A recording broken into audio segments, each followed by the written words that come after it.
Ako, Christian, to be honest, anticipated ko ito.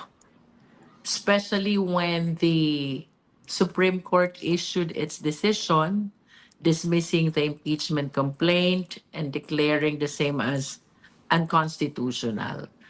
As early as February 5, 2025, nakita na natin to, the stand of most of the senators who voted for the dismissal last night, no?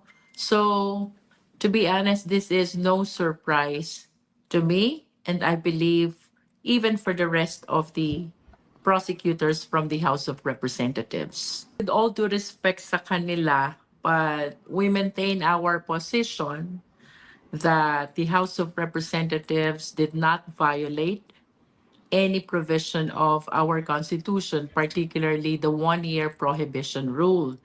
And considering as well that we have a pending motion for reconsideration with the Supreme Court, and this is still to be decided upon by the Supreme Court, we maintain our position na sana dapat hinintay na lang kung ano ang magiging desisyon ng Supreme Court.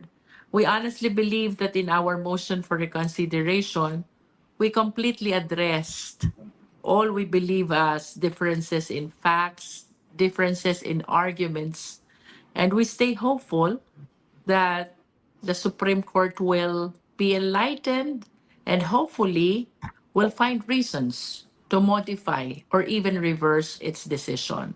So, with all due respect sa kanila, it is our humble submission na sana hinintay na lang ang decision ng Supreme Court on the motion for reconsideration filed by the House of Representatives. Well, pag-archive, ibig sabihin, the case is no longer active. And if there will be reason to take up again the same impeachment complaint, the remedy will be the motion to revive. To sa motion to revive, definitely, kung pinagdebatehan yung motion to archive, this will solicit again uphill debate among the members of the Senate, no? Kung anong difference nito about the motion to dismiss. Sa motion to dismiss naman, totally disregarded na yung impeachment complaint, and the proper remedy will be the refiling of the impeachment complaint. So, for the clarity of our viewers, Christian, no? Doon sa motion to archive, temporarily, naging inactive yung kaso. Kung gusto mo ulit buhayin, the proper remedy will be motion to revive.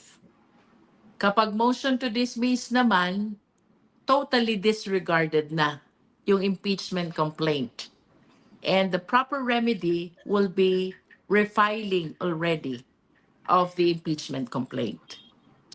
You are correct on that, Christian, with reservation, of course, to the details of the modification if ever the Supreme Court will be modifying its own decision. No? Kasi the question is hypothetical, no? If the Supreme Court will be granting the motion for reconsideration, ibig sabihin, there will be some modification or even reversal. We have to know yet. Ano ba yung magiging subject matter ng modification or reversal? But one thing is clear. Kung motion to dismiss ang grinant kagabi sa Senado, and the motion for reconsideration pending in the Supreme Court will be granted, the proper remedy will be refiling already of the impeachment complaint. And yes, we will be starting from step 1. Impeachment process. Yes, Christian, kasi we have to consider also na nasa 20th Congress na tayo ngayon, di ba? So, it is my humble belief na kakailanganin ulit ang signature ng at least 1/3 at kakailanganin ulit ang verification ng at least 1/3 of the members of the House. Theories, it is mas okay kumpara sa dismissal. At least we have reason to believe that the impeachment complaint is still with the Senate, no? Kailangan lang ulit i-revive by way of motion to revive the same. Be reminded, Christian, of the purpose of motion for reconsideration and even appeal.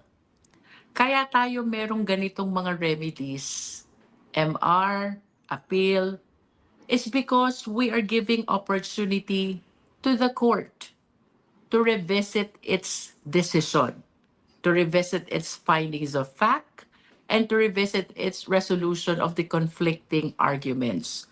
So, I humbly believe na there's still hope for the Supreme Court to modify or to reverse its decision because that is the very purpose of the remedy of MR or appeal. At kagabi, narinig din natin si Senator Risa Ontiveros citing a lot of Supreme Court decisions na nagkaroon ng reversal of its own decision.